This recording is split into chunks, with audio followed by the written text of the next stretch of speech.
नमस्कार, women's 24 channel मध्ये आपल्या सर्वांचे स्वागत आहे. अमरावती जिल्ह्यात इयत्ता 4थी आणि 7वीच्या विद्यार्थ्यांची शिष्यवृत्ती परीक्षा रविवारी यशस्वीरित्या पार पडली. तब्बल 250 केंद्रांवर सकाळ आणि दुपारच्या सत्रात ही परीक्षा घेण्यात आली. भरुरातही चिमुकल्या विद्यार्थ्यांसह पालकांची मोठी कसोटी पाहायला मिळाली. तरीही विद्यार्थ्यांचा उत्साह मात्र तितकाच कायम होता. 4थीच्या सकाळच्या सत्रात 16,668 विद्यार्थी उपस्थित राहिले, तर 893 विद्यार्थी गैरहजर होते. दुपारच्या सत्रात 16,654 विद्यार्थी उपस्थित होते.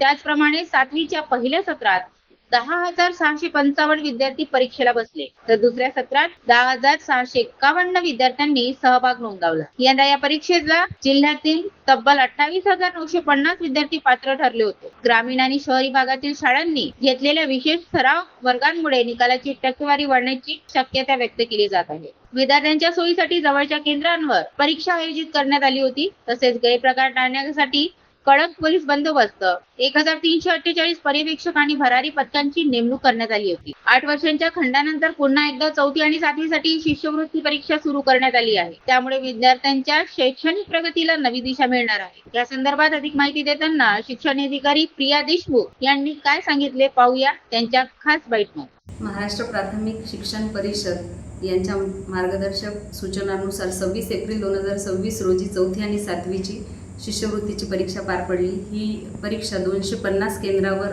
पार पडली. सकाळ सत्रामध्ये 16,668 विद्यार्थी हजर होते, तर 923 विद्यार्थी गैरहजर होते. दुपार सत्रामध्ये 16,554 विद्यार्थी हजर होते, तर 907 विद्यार्थी गैरहजर होते.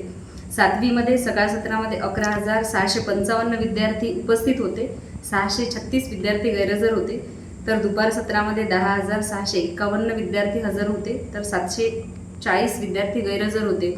परीक्षा अतिशय उत्तम पद्धतीने आनंददायी वातावरणात पार पडली. मागच्या वर्षीपर्यंत म्हणजे 25-26 पर्यंत आपण 5वी आणि 8वीची शिष्यवृत्ती परीक्षा घेत होतो. यावर्षी बऱ्याच कालावधीनंतर प्रथमतः 4थी आणि 7वीची शिष्यवृत्ती परीक्षा पार पडली.